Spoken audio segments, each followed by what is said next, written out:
Buenos días. Muchas gracias a todos ustedes por su presencia esta mañana en este salón de actos para presentar el primer volumen del libro Historia y Memoria del Terrorismo en el País Vasco, resultado de un trabajo realizado por el Instituto Valentín de Foronda al amparo de un convenio que se hizo con el Centro Memorial, un convenio que se puso en marcha en el año 2016 y que culmina ahora con la publicación de esta obra. Presentamos el primer volumen, dentro de pocos meses saldrá el segundo y a principios del año que viene podremos dar a conocer el tercero. Quiero empezar dando las gracias al ministro por su presencia, por haber viajado desde Madrid para acompañarnos esta mañana, al Instituto Valentín de Foronda por su trabajo y a Ángel Antuna por venir también a estar presente en este acto. Quiero llamar la atención sobre el título del proyecto, Historia y Memoria del Terrorismo en el País Vasco, porque creo que sintetiza ese doble concepto de historia y memoria, lo que tiene que ser la línea de trabajo del Centro Memorial. Al ser historia es un acto de conocimiento, es una investigación solvente, rigurosa, realizada por un equipo profesional engarzado en la universidad. Desde el primer minuto hemos querido trabajar de la mano de los profesionales de la universidad en diversos proyectos, porque aportan rigor en la metodología y solvencia. Y es también memoria, por lo que implica reconocimiento público, recuerdo y homenaje a las víctimas del terrorismo. Trabajando en esta doble línea de actuación, cumplimos con el deber de memoria del que habla Reyes Mate, un deber que nos empuja a repensarlo todo a partir del horror, de la violencia y de la inhumanidad que hemos registrado. En el pasado se podía hacer historia del terrorismo sin tener presente a las víctimas. Hoy ya no se puede. Incluso quienes antes aplaudían a ETA, a ETA cuando mataba, ahora tienen que aparentar que se interesan, que se preocupan por las víctimas, aunque su credibilidad estará siempre muy cuestionada mientras no hagan una autocrítica profunda de ese pasado. Bien, y como somos muchos, voy a ir dando la palabra a los diversos intervinientes. Comienzo con José María Ortiz de Orruño, doctor en Historia Contemporánea, profesor titular de la Universidad del País Vasco, anterior director del Instituto Valentín de Foronda, con el que firmamos el convenio que puso en marcha este proyecto. José María Ortiz de Orruño es experto en historia política y social. Ha investigado sobre el siglo XX en torno a tres grandes ejes: fueros, identidades sociales, guerras carlistas, más recientemente con los procesos de nacionalización y el uso político de la violencia. Es autor de varios libros y artículos. Tiene la palabra José María.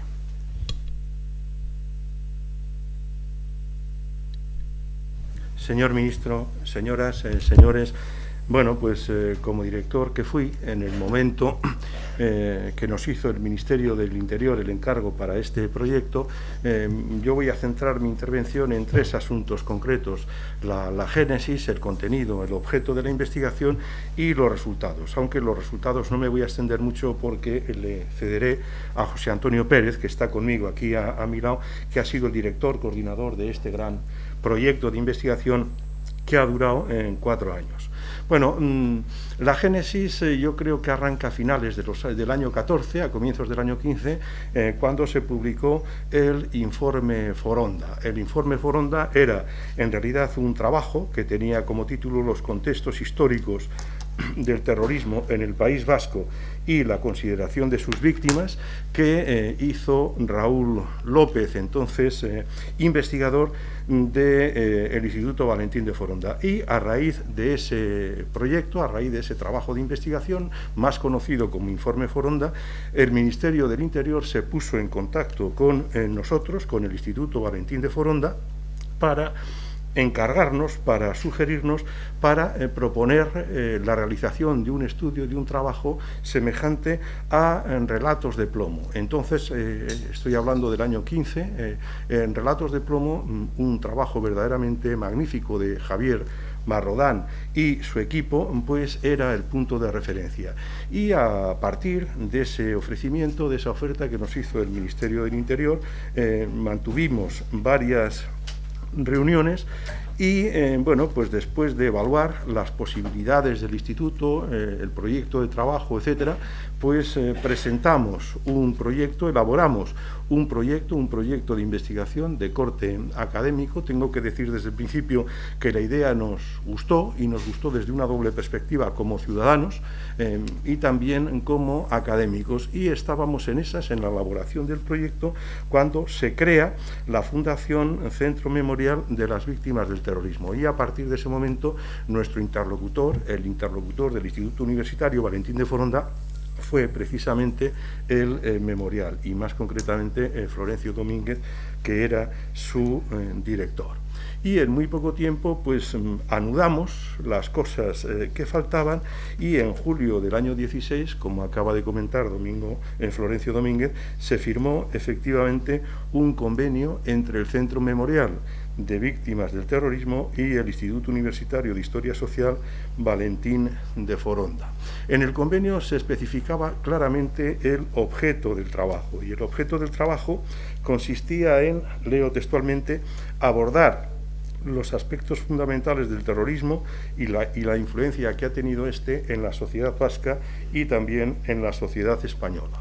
Más concretamente, entre los objetos del convenio, pues se hablaba de realizar un análisis pormenorizado, exhaustivo y sistemático de la evolución del terrorismo y de las tipologías de sus objetivos, de las víctimas y de los atentados terroristas, con una atención especial a la respuesta social que estos tuvieron a lo largo de más de 4 décadas, y todo ello desde un enfoque científico que sitúe a las víctimas del terrorismo en el centro, en la centralidad del estudio, y que además tenga vocación de divulgación pedagógica. Bueno, este proyecto de investigación, tal como fue concebido y como fue aprobado, era un proyecto cuatrienal, era un proyecto de 4 años de duración, y además contaba para su despliegue, para su realización, con un equipo de investigadores, con un equipo de PICs, personal investigador contratado y supervisado por la propia Universidad del País Vasco, que tenía como director coordinador a José Antonio Pérez. Esta es un poco, de manera muy rápida, la génesis y el contenido del proyecto. ¿Cuáles han sido los resultados? Pues sin perjuicio de que luego José Antonio Pérez se extienda un poco más, pues habría que decir lo siguiente. Yo creo, en primer lugar, hablo en nombre del Instituto, Valentín de Foronda, evidentemente, y en nombre también de la universidad.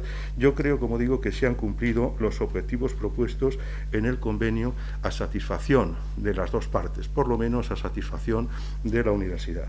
Y si hablamos de contenidos concretos, empezaré por los más inmateriales, y en concreto durante estos 4 años pues se han realizado, estaba previsto en el convenio, una serie de simposios y actos académicos organizados conjuntamente por el Instituto y por el Memorial. Una serie de actos académicos, de simposios, para tratar una serie de temas relacionados con el convenio. Eran, digamos, actos académicos pensados para especialistas, que han tenido lugar en Vitoria y en Bilbao, a veces también en sede universitaria, y que ha reunido a juristas, a artistas, a periodistas, a historiadores, a gentes interesadas y especialistas en estos temas. En segundo lugar, hay que decir que otro de los logros del convenio, tal como estaba previsto, ha sido la entrega a lo largo de estos años de una gran cantidad de material en bruto. ¿Qué es lo que quiero decir? Pues lo que quiero decir es que este equipo, formado por 4 doctores más el director coordinador, han hecho un peinado, han hecho un rastreo por distintos archivos y bueno, pues han vaciado prensa, han vaciado actas municipales, han vaciado sentencias, han recogido una cantidad verdaderamente ingente de material que se cuenta en miles de fichas y que todo eso ha sido trasladado ya al centro memorial y ahora figura en los archivos del memorial. Y en tercer lugar, y es lo que nos reúne hoy aquí, pues también por parte del Instituto estaba el compromiso de traducir toda esa gran cantidad de material en bruto, traducirlo en 3 libros, traducirlo en un rato, utilizar esos datos brutos, contextualizarlos, analizarlos y hacer un relato. Y fruto de ese relato son 3 libros. El primero lo tienen sobre la mesa. En breve, yo creo después del verano, saldrá el segundo ejemplar porque ya está escrito y terminado. Ahora mismo están con la selección de fotografías y a comienzos del año que viene saldrá el tercero de estos libros que, como ven, pues tiene el título del proyecto, Historia y Memoria del Terrorismo en el País Vasco. Este primer tomo cubre el periodo entre 1968 y 1981. También está pendiente, y con esto termino, un documental o una serie de documentales, pero de todo ello les va a hablar de forma más pormenorizada José Antonio Pérez, el director coordinador del proyecto. Muchas gracias, José María. Ahora le vamos a dar la palabra a Ángel Altuna Urzelay. Es natural de Vitoria. Él precisa que de Adurza, concretamente, no sé lo que significará eso, a estos efectos, licenciado en Psicología por la Universidad Pontificia de Salamanca, lleva más de 30 años como técnico de la Administración en el Servicio Público de Empleo. Ahora actualmente desarrolla su actividad en Lanbide, el Servicio Vasco de Empleo. Es experto internacional en orientación profesional y en programas de la Unión, dentro de programas de la Unión Europea y de la OIT, y ha desarrollado este tipo de programas en Polonia, República Dominicana y Paraguay. Es autor de manuales de orientación laboral, de diversos artículos sobre victimización. Se confiesa aficionado del Alavés, de la música y del flamenco. Es también hijo del capitán Basilio Altuna Fernández de Arroyave, que fue asesinado en la localidad alavesa de Erenchun el 6 de septiembre de 1980. La capilla ardiente de este oficial de la policía estuvo aquella noche a muy pocos metros de donde nos encontramos hoy. Tienes la palabra, Ángel. Vale, muchas gracias, Florencio, gracias, ministro, gracias a todos los componentes de la mesa y gracias a los que están aquí. Alguien ha pensado que lo que yo podría decir aquí podría ser interesante en relación con el libro que aquí se presenta. Se puso en contacto conmigo José Antonio Pérez. Hace como 11 años que no participo en ningún tipo de evento, ni he escrito ya más artículos, que así lo estuve haciendo pues desde el 98 hasta el 2010, y una época de mi vida en la cual di por suficiente todo lo que había refrescado, había analizado sobre el fenómeno terrorista y sus vivencias para un vasco que vive y ha sido víctima del terrorismo, y esas vivencias pues bueno, pues me ayudaron en ese sentido el escribir a calmar mi cabeza y a ordenarla. Cuando se puso José Antonio en contacto conmigo, lo hizo de una manera muy delicada, lo hizo de una manera muy rigurosa, muy franca, muy directa, y bueno, pues Ángel les facilitó de convencer y aquí estoy unos años después. Es verdad que mi trayectoria, siempre cuando he publicado cosas que por ahí estarán y bueno, pues si alguien quiere interés de buscar, pues seguramente por internet se encuentran muchas cosas. Siempre hacía referencia a cuestiones pues más amplias, más de espectro, más sociológicas, más del significado de las víctimas, más desde una cuestión ética, más hablando de términos incluso que yo me creía que sabía pues algunas cositas como justicia retributiva o justicia reparadora, etcétera, etcétera. Pero yo creo que hoy igual el interés es ceñirme en la parte histórica del libro, en lo que atañe, por ejemplo, al caso personal, en el cual, como ha dicho Florencio, hace el 6 de septiembre del 80 Yo me hice violentamente adulto esa noche. Esa noche tuve que organizar aquí a menos de 30 metros en la capilla ardiente de mi padre, pues cómo iba a ser su funeral. Me encontraba solo, mi madre estaba solo como para no atender a nadie.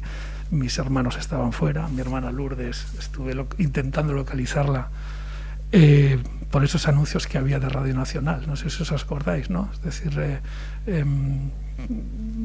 no sé cómo eran exactamente, se ruega a doña Lourdes Altuna, que está viajando por campings de Málaga, que se ponga en contacto con su familia por asunto familiar grave.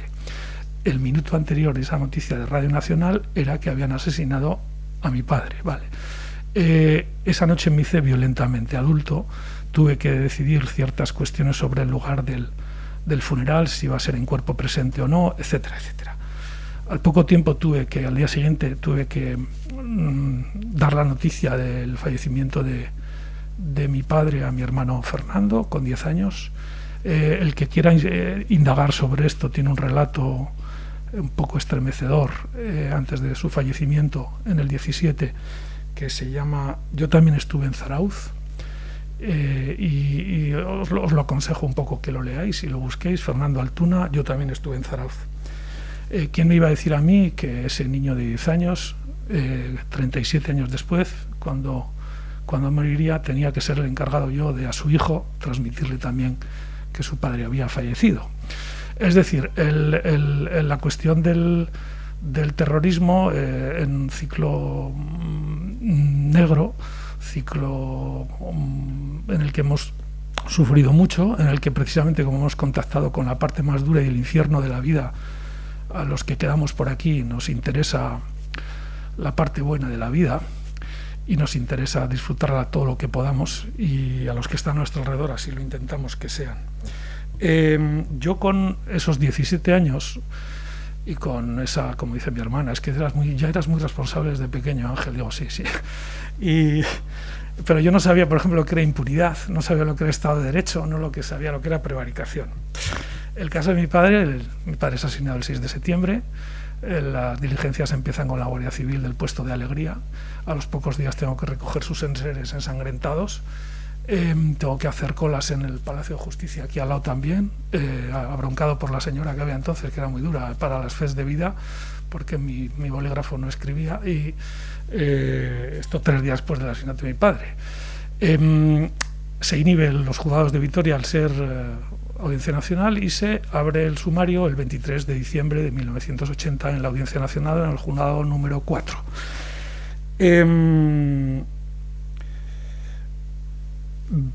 20 años después, con la Ley de Solidaridad de Víctimas del Terrorismo, que algo tuvimos que ver algunas víctimas en presionar para que esa Ley de Solidaridad se llevara adelante, desde que algunas víctimas nos juntamos allá por el 99 y irrumpimos en la sociedad vasca diciendo a quien quiere coger atajos.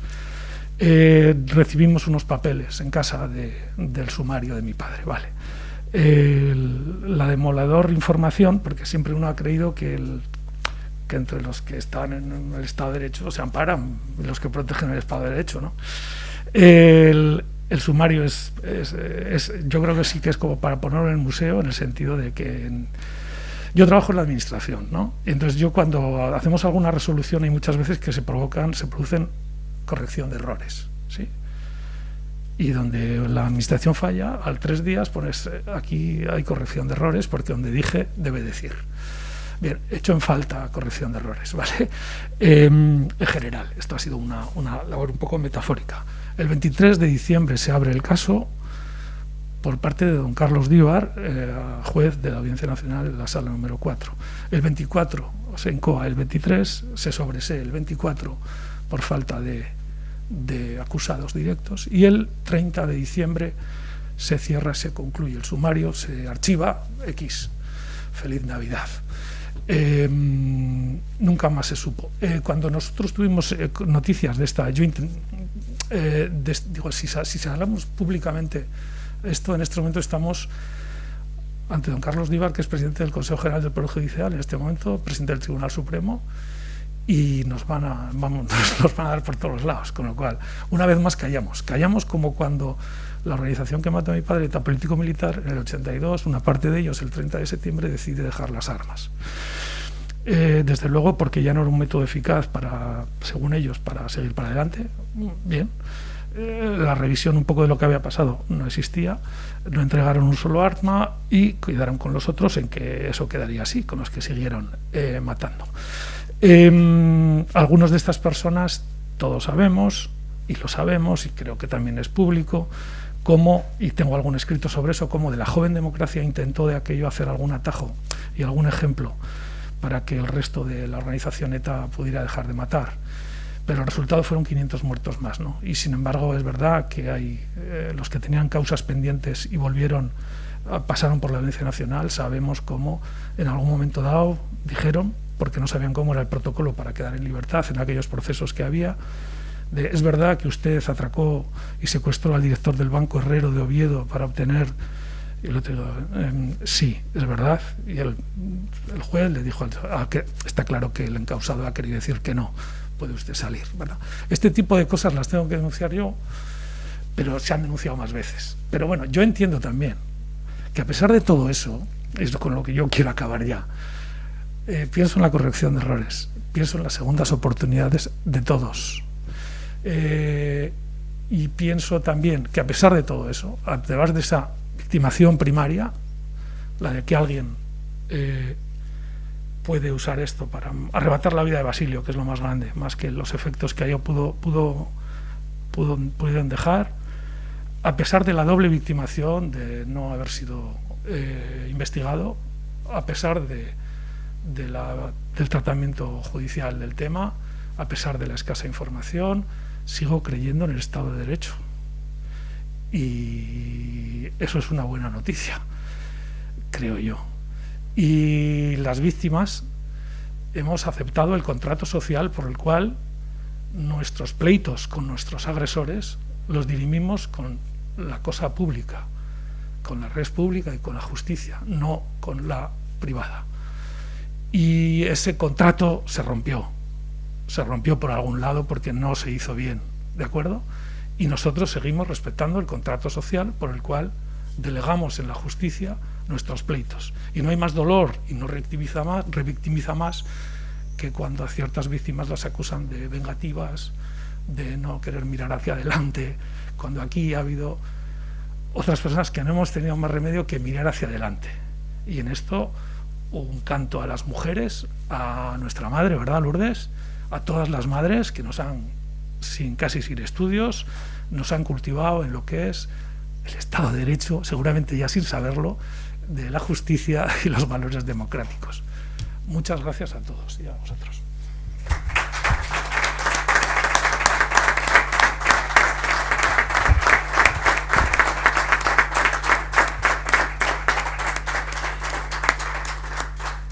Muchas gracias, Ángel, por tus palabras y por el contenido de tu mensaje. Tiene la palabra ahora José Antonio Pérez, que ha sido el coordinador de este trabajo, el que ha dirigido el equipo que ha participado en la obra. José Antonio es doctor en Historia Contemporánea por la Universidad del País Vasco, es profesor en las aulas de la experiencia de esta universidad, investigador del Instituto de Historia Social Valentín de Foronda y autor de varios libros y publicaciones académicas. José Antonio. Muchas gracias. Gracias, ministro. Gracias, Florencio, Josechu, y gracias, Ángel. Muchísimas gracias, Ángel, porque, como ustedes han podido comprobar, la grandeza y la humanidad de la víctima a veces nos desnuda, ¿no? Nos desnuda en lo que tenemos también nosotros de seres humanos, en la medida que somos historiadores, pero somos ciudadanos, y nos dedicamos a la investigación histórica. Y después de esas palabras tan emotivas y al mismo tiempo tan cargadas de razones y de defensa del Estado de Derecho, uno parece que ya no tiene mucho que decir.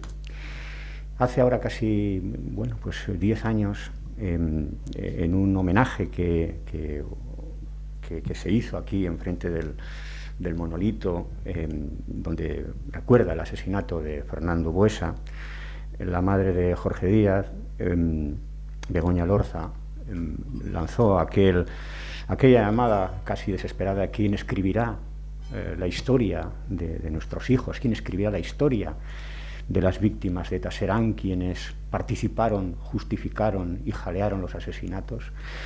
Por aquel entonces, lo he contado en alguna ocasión, el instituto, con el apoyo entonces del Gobierno vasco, de la Dirección de Derechos Humanos, de Inés Ibáñez de Maeztu, pusimos en marcha un seminario que precisamente se titulaba así: Relatos históricos para después del terrorismo en el País Vasco. Era un momento donde, poco después, ETA declararía finalmente eso que se llamó, ¿no?, el cese de su actividad armada, entre comillas, y a nosotros pues nos suscitaba desde el ámbito académico, también desde un punto de vista ético, la misma duda.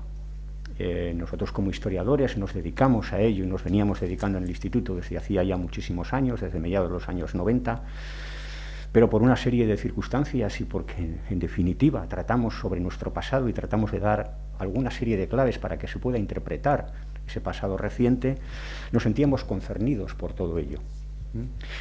Fue ahí donde comenzamos a trabajar sobre ello y luego, como recordaba Joséchu, nuestro compañero Raúl, en 2015 presenta el informe que lleva el nombre de nuestro instituto, Informe Foronda, y donde sirve, como él ha recordado, de modelo para lo que luego va a venir después, ¿no? Previamente se había hecho también, o en esos momentos, Relatos de Plomo.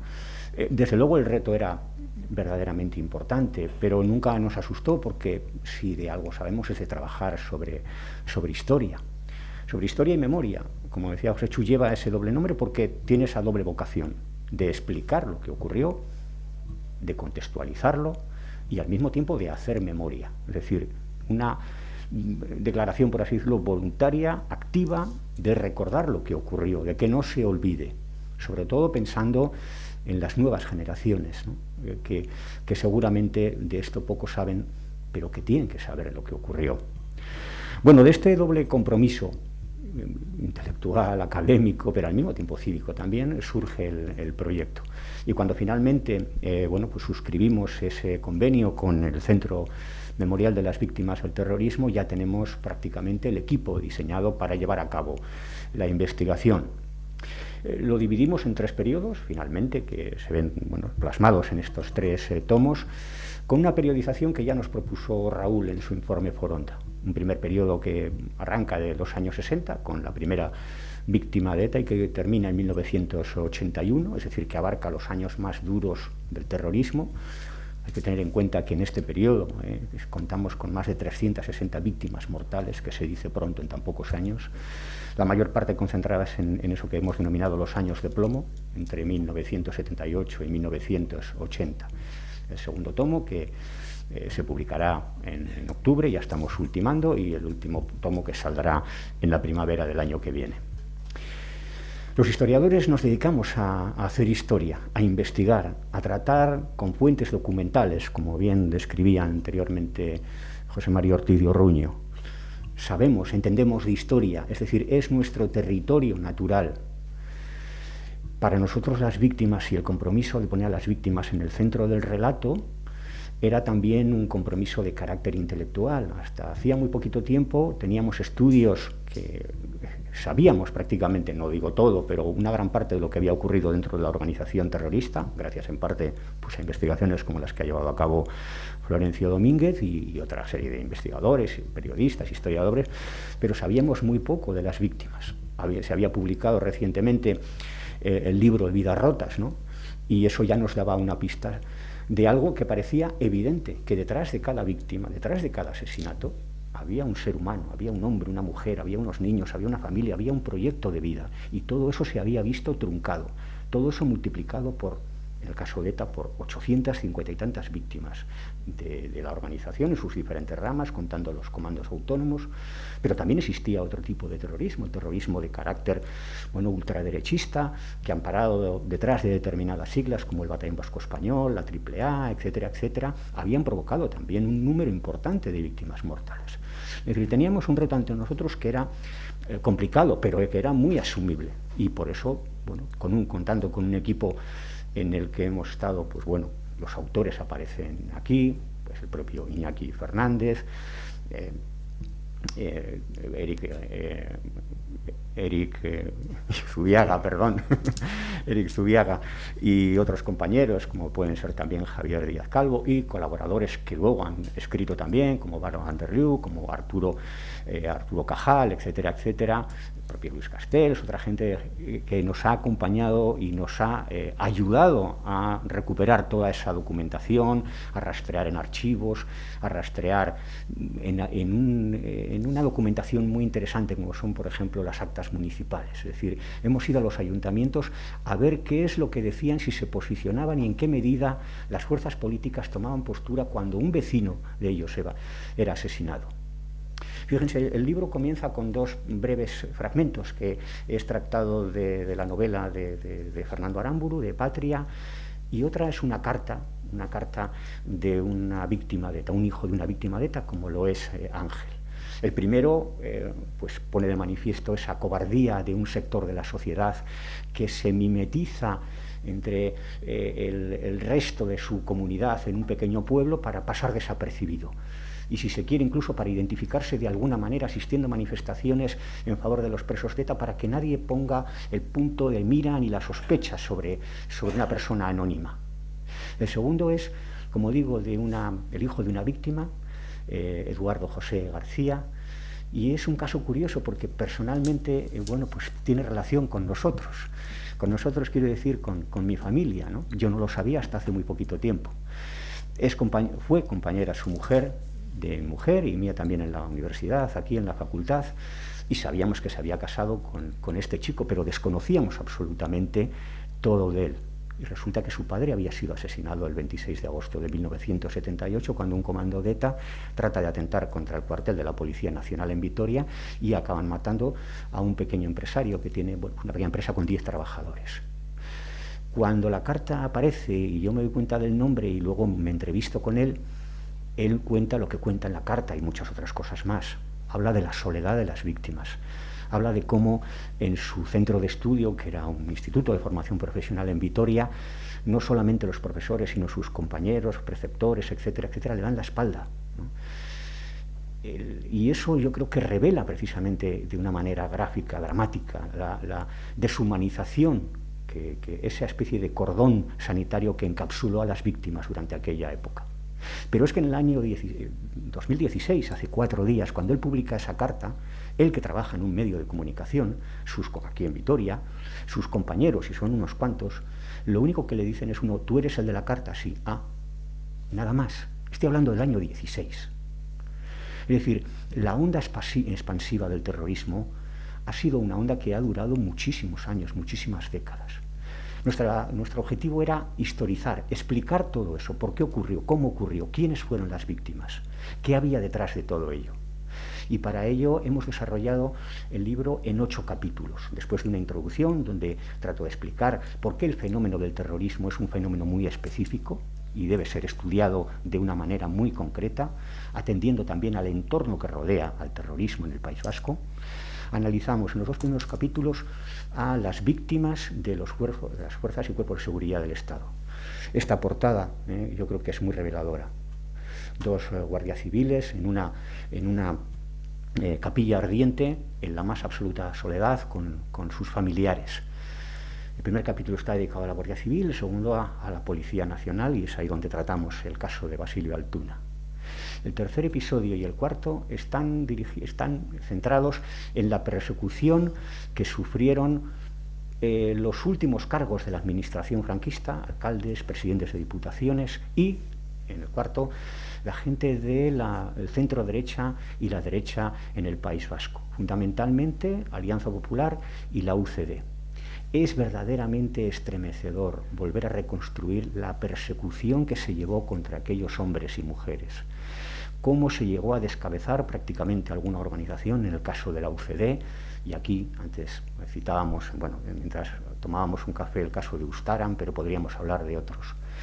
Es decir, hubo una persecución. Si para ETA y sus grupos satélites los primeros, policía y guardia civil y militares, eran los chacurras, en ese término despectivo que luego se ha utilizado por otros grupos y que deshumaniza al ser humano, valga la redundancia, los segundos eran los enemigos también del pueblo vasco, los enemigos de un proyecto político que trató de imponerse por las fuerzas de las armas, un proyecto político de carácter totalitario, revestido de una épica revolucionaria, etcétera, etcétera. Todo eso, sobre eso tratan esos 4 primeros capítulos. El quinto y el sexto tratan sobre un fenómeno menos conocido, pero que afortunadamente ya comenzamos a saber algo de él. Por un lado, el capítulo que firma Eric Zubiaga trata sobre el chantaje a los empresarios y profesionales del País Vasco, el mal llamado impuesto revolucionario, recibir la carta. Él ha titulado el capítulo Plata o plomo, como en esa serie de narcos, porque en definitiva se trataba de eso, plata o plomo, dinero o morir. El capítulo dedicado al fenómeno de Lemoni, sobre el que ya trabajó nuestro compañero Raúl, aquí se aborda de manera monográfica por parte de otro historiador de nuestro instituto, que es Iñaki Fernández, y va desnudando precisamente cómo se fue elaborando toda esa trama que giró en torno no solamente a la organización terrorista, sino también a los intentos por vampirizar el pujante movimiento antinuclear y ecologista que había en aquel País Vasco. Cómo el terrorismo, a partir de la organización ETA, fue impregnando prácticamente todos esos movimientos. Y es un capítulo también verdaderamente demoledor. Los 2 últimos capítulos, uno es sobre mi compañero Javier Gómez Calvo, y habla del terrorismo moral. Dicen ustedes, pueden preguntarse, ¿qué es eso del terrorismo moral? Denominamos así a ese intento de uniformización de la sociedad vasca a través de la imposición de ese proyecto totalitario al que antes me refería, de tal manera que cualquiera que no compartiese, que estuviese en contra, podía ser tachado por la organización y por su entorno de chivato, de traidor, de colaboracionista, taxistas que fueron asesinados, personas de cualquier condición que con la simple razón de tener una mínima relación, aunque fuese circunstancial, con la Guardia Civil y con la policía, fueron asesinados. Y por último, el capítulo en el que tratamos, como decía antes, sobre las víctimas de esos grupos de ultraderechistas que camparon a sus anchas durante finales de los años 70 y el año 80 tuvieron su máximo exponente, prácticamente asesinando a casi un centenar de personas. Hemos publicado también un libro como complemento a este proyecto que se ha titulado Nunca hubo dos bandos, un título potente, rotundo. El director ha sido el actual director del instituto, Antonio Rivera, y yo creo que es un título y todo el contenido que revela precisamente que esto no fue, y deja claro que esto no fue una guerra entre 2 bandos. Yo suelo utilizar una figura, es que nunca hubo miles de personas gritando a favor de la ultraderecha en las calles del País Vasco los fines de semana. Sin embargo, sí tuvimos miles de personas gritando a favor de ETA y gritando ETA mátalos. Bueno, pues ahí se produjo, lo que él mismo ha dicho, un pulso de legitimidades entre 2 proyectos políticos, uno de carácter militarista, radical, nacionalista extremo, y otro que trataba de empujar a favor de la democracia y el Estado de Derecho. Finalmente sabemos que triunfó el Estado de Derecho. Decía un especialista el otro día en un seminario que organizamos que el Estado de Derecho siempre acaba venciendo al terrorismo. En aquellos momentos no estaba tan claro. El Estado era tremendamente débil, salíamos de una dictadura y era tremendamente débil.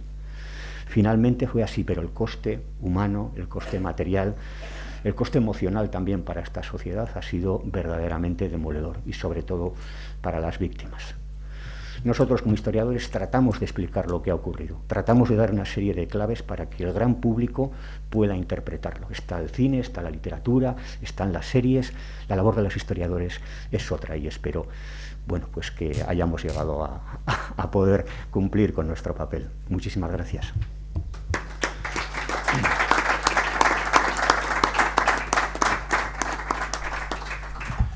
Muchas gracias, José Antonio. Y ahora le cedo la palabra al ministro del Interior, don Fernando Grande Marlaska. Adelante, ministro. Buenas tardes. Gracias, director, querido Florencio, querido Ángel, muchas gracias por estar aquí. Y a José Antonio y a José María, muchas gracias por vuestro trabajo y el trabajo de vuestro equipo. Y aprovecho también para agradecer el trabajo de todos los profesionales del Centro Memorial Víctimas del Terrorismo. Bien, delegado del Gobierno, alcalde, muchas gracias. Autoridades, amigas y amigos, como he dicho al entrar, siempre es un placer para mí volver al Centro Memorial Víctimas del Terrorismo y volver después de que ha pasado escasamente un mes desde su inauguración oficial con la presencia de sus majestades los reyes. Antes de nada quisiera recordar ese día que lo viví personalmente, como también he comentado a los medios de comunicación, con emoción, tanto como vasco como ministro del Interior. Una responsabilidad que ha permitido culminar 10 años, como también lo ha dicho José María, de trabajo colectivo para sacar adelante este espacio que hoy nos acoge y todo lo que representa este centro memorial. Agradecer el trabajo del Ayuntamiento también en ese sentido. Con este centro cumplimos un reconocimiento que la sociedad, también como se ha recordado, debía a las víctimas del terrorismo y que estaba previsto y recogido en la Ley 29/2011 de reconocimiento y protección integral de las víctimas del terrorismo. Un reconocimiento necesario que nunca podrá, y eso lo tenemos muy claro, restituir el daño causado, pero que esperamos conjure para siempre la posibilidad de que esa dramática historia pueda volver a suceder. Aquel 1 de junio ya expresé mi voluntad como titular del Ministerio del Interior, al que está adscrito esta Fundación Memorial, de que este lugar se convierta en un espacio de encuentro, de reflexión, un tributo permanente, un tributo imborrable para construir lo que se decía, la memoria colectiva de las víctimas. Lo decía José Antonio, no solamente historia, sino también memoria. Para preservar los valores democráticos, éticos y de dignidad que encarnáis las víctimas. Para concienciar a la población de la importancia de la defensa de la libertad y de los derechos humanos y para que nunca más esos valores sean arrebatados por el terrorismo. Ese homenaje no está solo en la exposición permanente abierta al público y que os invito a visitar y que creo que es extraordinaria. Nuestro deseo, nuestra voluntad, nuestro propósito es convertir este centro en un dinamizador cultural abierto a la ciudad, abierto a la sociedad, con una oferta cultural atractiva para todas las edades, para el conjunto de la sociedad. Actos como el de hoy son una muestra de este doble compromiso, el de reconocimiento a las víctimas y el divulgativo, que es otra forma de reconocimiento a las víctimas. Ambos objetivos están presentes esta mañana aquí en la presentación del libro Historia y Memoria del Terrorismo en el País Vasco. Los principios que guían la actuación del Centro Memorial, establecidos, como decía, en la Ley 29/2011, nos interpelan a los poderes públicos para contribuir al conocimiento de la verdad, que evite equidistancias morales o políticas, ambigüedades y neutralidades valorativas de cualquier tipo. Nos pide que el discurso recoja con absoluta claridad la existencia de víctimas y terroristas, de quien ha sufrido el daño y de quien lo ha causado, y que favorezca un desenlace en el que las víctimas se sientan o sintáis apoyadas y respetadas, sin que quepa justificación alguna del terrorismo y de los terroristas. Para lograr esos fines es necesario un proceso de investigación, como también decía el director Florencio, un proceso de investigación serio y riguroso. Y precisamente la investigación ha sido una de las principales tareas del memorial. Hasta ahora se han publicado ya 9 informes y 13 libros. Algunos de estos proyectos han sido impulsados en solitario por el Centro Memorial, pero otros han sido realizados en estrecha colaboración con otras instituciones, como es el caso de la Universidad del País Vasco. Buenos ejemplos de esta colaboración, si me permitís, institucional, son los informes publicados junto al Euskobarómetro o las obras Testigos de Cargo, la historia de ETA y sus víctimas en televisión 2019 y En manos del tío Sam y también ETA y los Estados Unidos 2021. Pero la principal actividad impulsada por el Centro Memorial y la Universidad del País Vasco, concretamente por el Instituto Universitario de Historia Social Valentín de Foronda, ha sido la historia y memoria de la que estamos hablando del terrorismo en el País Vasco. Fue el primer proyecto, como se ha recordado, aprobado por el patronato de la Fundación del Centro a instancia del Ministerio del Interior en la reunión del 27 de noviembre de 2015, bajo la presidencia del rey Felipe VI. A lo largo de 4 años, un equipo de historiadores, como habéis comprobado, coordinados por José Antonio Pérez, ha analizado el terrorismo en Euskadi desde 1968 hasta la actualidad, en los 3 volúmenes que, como se ha referido, irán saliendo. El proyecto ha permitido la entrega de documentación, la grabación de testimonios de víctimas, un documental y un total de esos proyectados 4 libros. La primera obra vio la luz en 2019 bajo el título Nunca hubo dos bandos, violencia política en el País Vasco 1975-2011, y estuvo coordinada, como se ha dicho, por el actual director del Instituto Valentín de Foronda, Antonio Rivera. El segundo libro es este, Historia y Memoria del Terrorismo en el País Vasco 1968-1981, como ha recordado José Antonio. La obra que tenemos hoy el placer de poder presentar, publicada por la editorial Confluencias. Es el primero, como también se ha indicado, de una trilogía que se completará con un nuevo volumen, se ha dicho en otoño, hemos adelantado, yo tenía a finales de año, pero en otoño, mucho mejor, en octubre, y se cerrará con la tercera publicación en 2021, como ha recordado el coordinador. Su aparición yo creo que es particularmente oportuna. Esta obra llega en un momento caracterizado por un deseo, y yo creo que es evidente, de saber, un interés legítimo, un interés sincero, de conocer el sufrimiento causado por las organizaciones terroristas con ETA a la cabeza.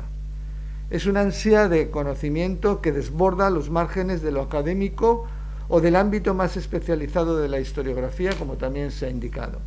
Es un deseo de conocer que alcanza amplios sectores sociales hasta ahora aparentemente desconectados o que parecían haber renunciado a saber nada sobre la historia del terrorismo en el País Vasco. El éxito cercano de obras literarias, como se ha recordado, y productos audiovisuales que reflejan la historia reciente del terrorismo en España demuestra que ese interés ha calado como nunca en el conjunto de la sociedad. Desde los años 80 del pasado siglo XX ha habido escritores y cineastas que se han ocupado del terrorismo de ETA, pero nunca como ahora, y eso yo creo que hay que ser sinceros, se había advertido ese entusiasmo por acudir al pasado a través de obras culturales y de pensamiento. Nunca, como ahora, se había querido recordar o tomar conciencia de lo ocurrido aquí en Euskadi, conciencia cercenada, lastrada, mientras el terrorismo estaba activo.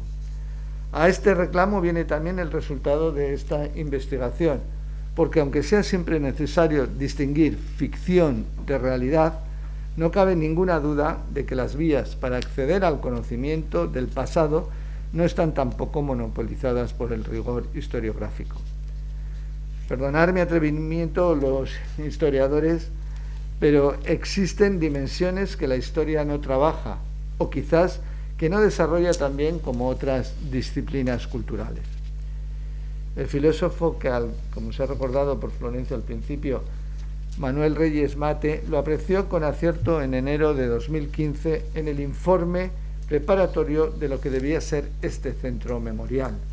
Sobre estas cuestiones, que han sido identificadas como el relato, decía Manuel Reyes lo siguiente, abro comillas, se debe poner el acento en la memoria de las víctimas para dar a entender que todo lo que allí se exponga o acontezca debe ser visto con la mirada de las víctimas y no con la frialdad de un relato histórico o de una información estadística. Lo que ven es una realidad mediada por su experiencia de sufrimiento, por su experiencia que obliga a preguntarse cómo estamos construyendo ahora la historia. Si desde la indiferencia o como respuesta al sufrimiento en cualquiera de sus versiones. Y continúa Reyes. Importante es igualmente captar lo que esa mirada nos dice, la mirada de las víctimas. En realidad es una mirada que nos interpela. Nos pregunta, en efecto, por qué ellas, ciudadanas de un Estado de Derecho, han sido privadas de la vida en nombre de idearios políticos.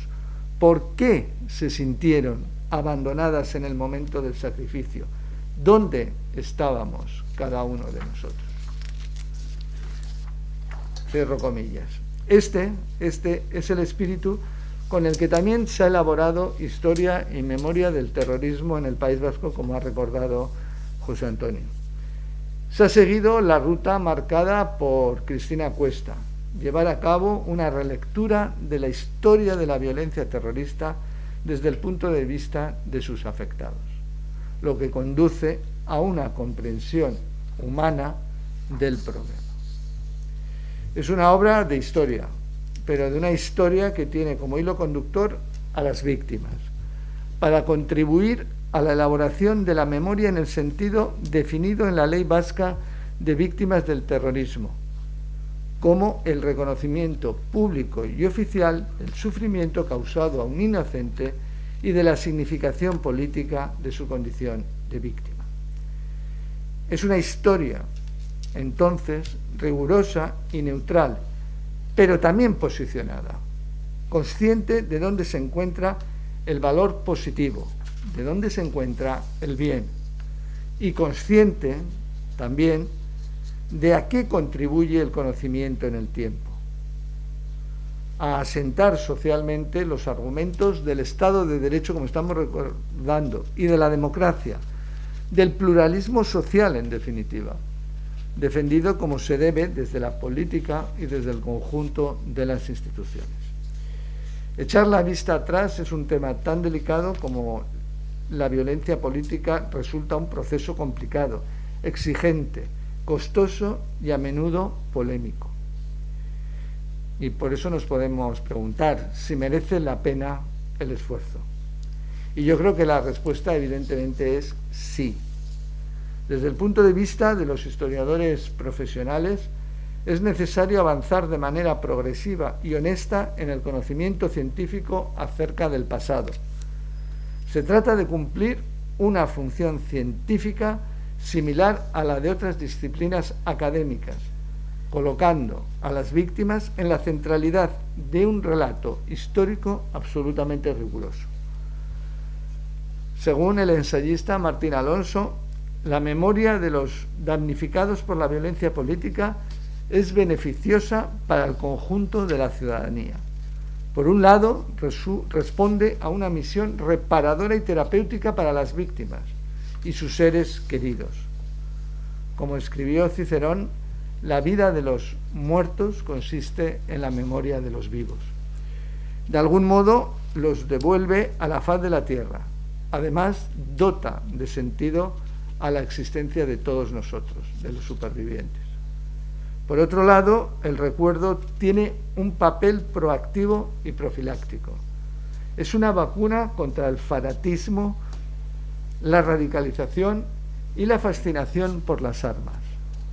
El estímulo de una sociedad cívica, democrática, de una sociedad tolerante.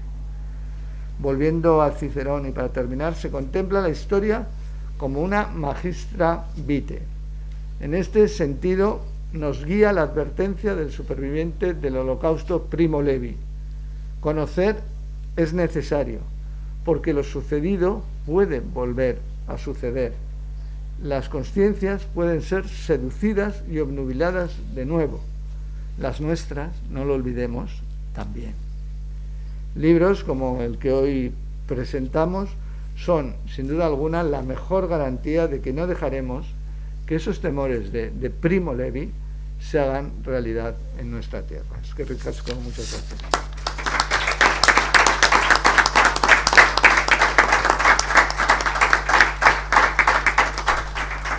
Muchas gracias, ministro. No sé si alguno de los presentes quiere hacer alguna pregunta o para los...